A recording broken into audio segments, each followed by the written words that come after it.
E agora a gente vai para o Salmo 41. Este salmo fecha o primeiro livro dos Salmos.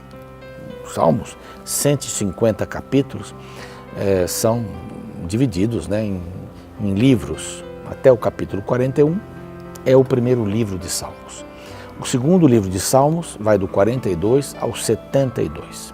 Bem, essa é uma divisão que é feita, outro dia eu posso falar um pouquinho mais sobre ela. Bom, aqui a gente vai então para o último livro, olha como passou rápido, né? O 41. 41 é mais um salmo de lamentação. Há vários salmos na Bíblia de lamentação, como há salmos de júbilo, de adoração, há salmos de lamentação. Deus aceita e quer que você abra o seu coração. A oração tem que ser o abrir do coração a Deus como você faz para um amigo. Então tem dias que você não está bem. Então você diz para o amigo, olha, hoje não estou legal. Para a amiga, não estou legal. Para o esposo, para a esposa. A gente abre o coração. Mas por que você não está bem? Não sei, aconteceu isso, aquilo. Para Deus é a mesma coisa. Você tem toda a possibilidade de ir até o trono de Deus para lamentar. Às vezes Deus não vai dar resposta nenhuma, como no caso do salmo anterior, Davi falou, do salmo 38, 39, Davi falava e Deus não falou nada. Eu não vou te dizer quantos dias você vai ter, não vou dizer quando você vai morrer. Não tem lógica esse seu pedido. Então Deus responde quando é o tempo dele. Por isso confiar, esperar, entregar nas mãos dele é o mais importante que nós podemos fazer. Então esse Salmo 41, ele tem poucos versos também, ele se divide em 3 partes. Primeira parte do verso 1 ao verso 3, aqui a gente pode dizer, ou pode chamar de o favor de Deus. Tá? O verso 4 é um outro bloquinho pequeno, é o perdão de Deus. E dos versos 5 ao 13, então, a fidelidade de Deus. Então ele divide em 3 partes, A gente pode dividir este salmo em 3 partes. Então, a primeira parte, o favor de Deus. Bem-aventurado que acode ao necessitado, o Senhor o livra no dia do mal. Quer dizer, o fazer o bem dá para a gente, ou desenvolve na gente, desenvolve na pessoa que pratica o bem, qualidades importantíssimas. Uma delas, você consegue ver e enxergar. Tem pessoas que só veem. Quem só vê, quase sempre não faz nada. Quem vê e enxerga, quase sempre faz alguma coisa. Vê e enxerga a necessidade. Mas não é só enxergar a necessidade, tá vendo uma criança, uma mãe, alguma coisa assim, estão passando fome. Não, é você abrir, além do coração, às vezes sua carteira, às vezes sua geladeira, às vezes o seu guarda-roupa, às vezes um abraço. Há muitas pessoas, eu já fiz muito trabalho de rua, que você vai dar alguma coisa e elas, antes de receber, às vezes não tomam banho, estão lá sujas, não tem lugar para tomar banho às vezes, gostariam, até água é o elemento mais importante para as pessoas em situação de rua. Sabia disso? Então, antes de receber o presente que a gente está levando lá, um livro, alguma coisa para comer, alguns já me disseram assim, o senhor poderia me dar um abraço? E a coisa mais gostosa é você abraçar uma pessoa que precisa de um abraço. Precisa de acolhimento. Eu adoro essa palavra, acolhimento. Eu acho que o cristão, pai, mãe, amigo, patrão, empregado, acho que a gente deveria exercitar muito essa questão do acolhimento. Acolher alguém que está precisando. Isso não significa que você tem que dar comida para todo mundo. Não, às vezes a pessoa só precisa de um tempo para falar com você. E quando você termina de falar com essa pessoa, isso já me aconteceu várias vezes. Às vezes você ouve 1 hora uma pessoa, eu já ouvi mais até. A pessoa diz assim, muito obrigado pelos seus conselhos. Eu não falei nada. Você já deve ter tido essa experiência. A pessoa só precisava falar. Tirar para fora aquilo que estava incomodando. E quando a gente fala com alguém, sabe que a gente vai organizando as ideias? Isso é uma coisa impressionante. Então, às vezes, as pessoas só precisam disso. E quando a Bíblia diz assim, bem-aventurado o que acode o necessitado, o necessitado, digo melhor, o Senhor o protege, preserva-lhe a vida e o faz feliz na terra, não o entrega à discrição dos seus inimigos. Uma pessoa que pratica o bem, ela não fica enxergando o mal das pessoas, ela fica enxergando as necessidades das pessoas.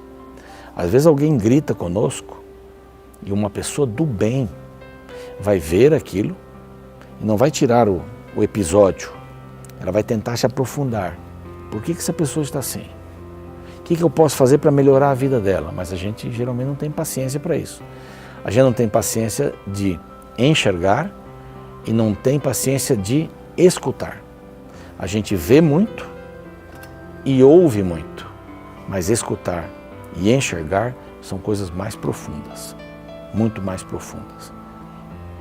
Não necessariamente estamos aqui envolvidos no sentido da palavra em si, mas do ato em si.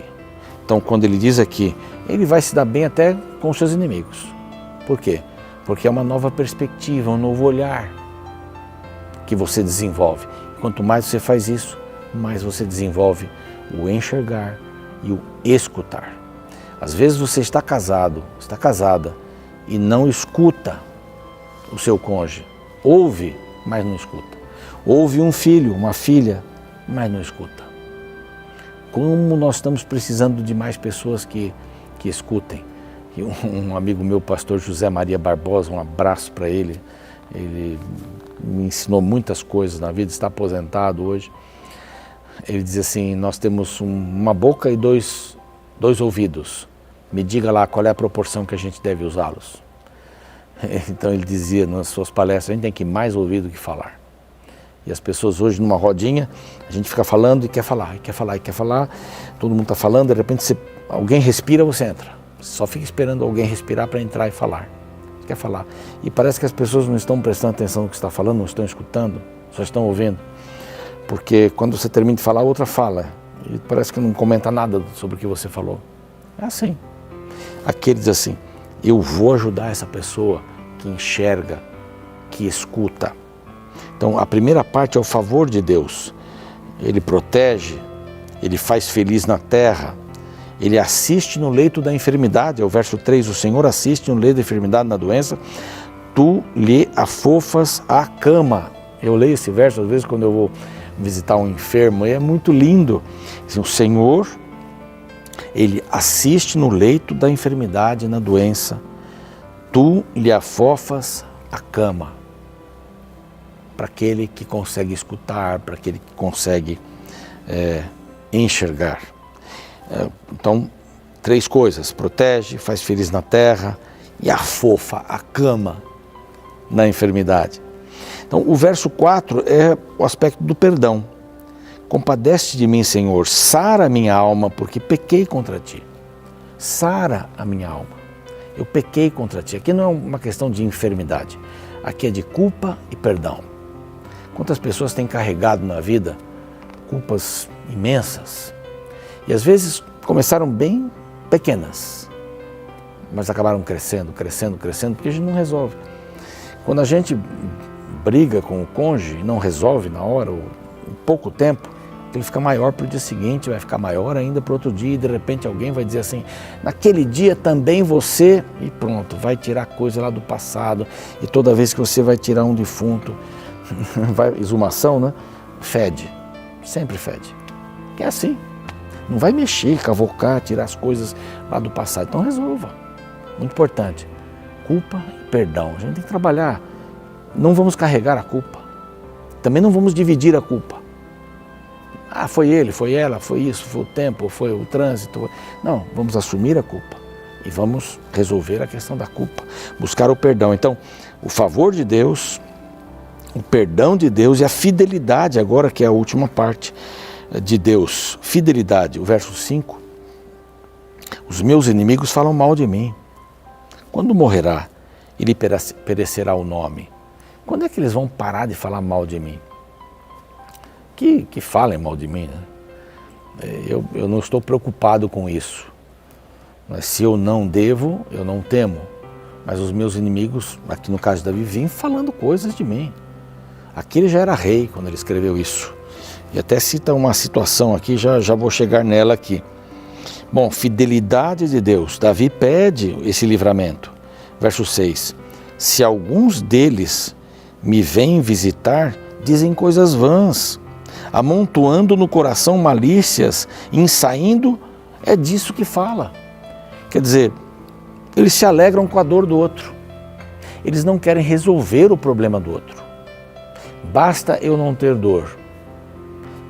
Isso não é comigo. Sabe aquele negócio de não é comigo?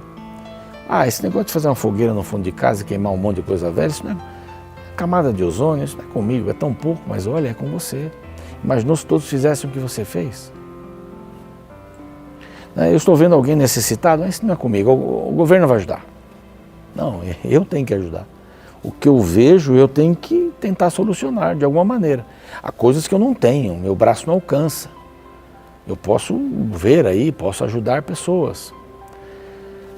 A gente está fazendo lá uma campanha na nossa comunidade, e outros tantos estão fazendo também, mas daquela tampinha, sabe, da garrafinha de água, aquela tampinha, aquele plástico, que tem em outros lugares também, a gente está juntando aquilo. Porque há ONGs que tem lá umas 3, 4 maquininhas que limpam, cortam, derretem e vendem para as empresas que fazem, que injetam aquelas tampas. Isso é incrível, isso é maravilhoso. Você está ajudando alguém, junta. E nós já temos lá um monte. Esses dias, meu amigo Roberto Gorski, um abraço para ele, me mandou lá uns 2, 3 sacos de tampinhas. Uma outra pessoa me trouxe aqueles lacres, 100 garrafas PET de lacres, o lacrezinho da latinha de refrigerante. 100 garrafas PET dá uma cadeira de roda, coisa simples que todo mundo joga fora. A gente não pode fazer o bem, não pode tentar fazer alguma coisa. Tem uns que estão fazendo bonequinhas. Fazem bonequinhas, vão lá para a Amazônia e entregam para as crianças que não têm nada. 40 horas de barco, 40 horas, coisa tremenda. Um abraço aí para o Jorge e para a Érica que fizeram isso recentemente. Então, há muita coisa que a gente pode fazer pelo próximo. Há muita coisa que você pode fazer pelo próximo. Mas não fale mal do próximo. Não busque o mal para o próximo. Não comente coisas negativas do seu próximo. Se você não puder falar bem, não fale nada. Porque a gente tem que falar o mal? É mais fácil, né? E a gente fica até tranquilo, falando mal dele, parece que a gente não tem mal nenhum. Bom, aí ele fala também uma porção de coisas e menciona aqui, até meu amigo íntimo, em quem eu confiava, que comia do meu pão, levantou contra mim o calcanhar. Está falando aqui possivelmente de Aitofel, não é? Avô de Batseba, parente. Talvez esteja falando de Absalão também, aqui. Mas algumas pessoas que estão próximas criam problemas para a gente. Bom, quanto a mim, ele diz no verso 12, tu me sustens na minha integridade e me pões à tua presença para sempre. Deus é íntegro, Deus é inteiro, quer que sejamos inteiros também. E o último verso, bendito seja o Senhor Deus de Israel, da eternidade para a eternidade. Amém e amém. Aqui estão as palavras de Davi. Davi que faz um salmo de lamentação, mas termina lá em cima, termina no positivo. E é assim que a gente tem que ser. Vamos olhar para Deus e vamos agarrar nessas possibilidades que Deus nos dá. Vamos orar? Pai bondoso, pedimos a tua bênção, que o teu amor inunde o nosso coração, que possamos enxergar, que possamos escutar as necessidades das pessoas próximas e distantes, que possamos ser Jesus para estas pessoas. Ajuda-nos a entendermos o teu perdão e a tua maravilhosa vontade para a nossa vida, em nome de Jesus. Amém.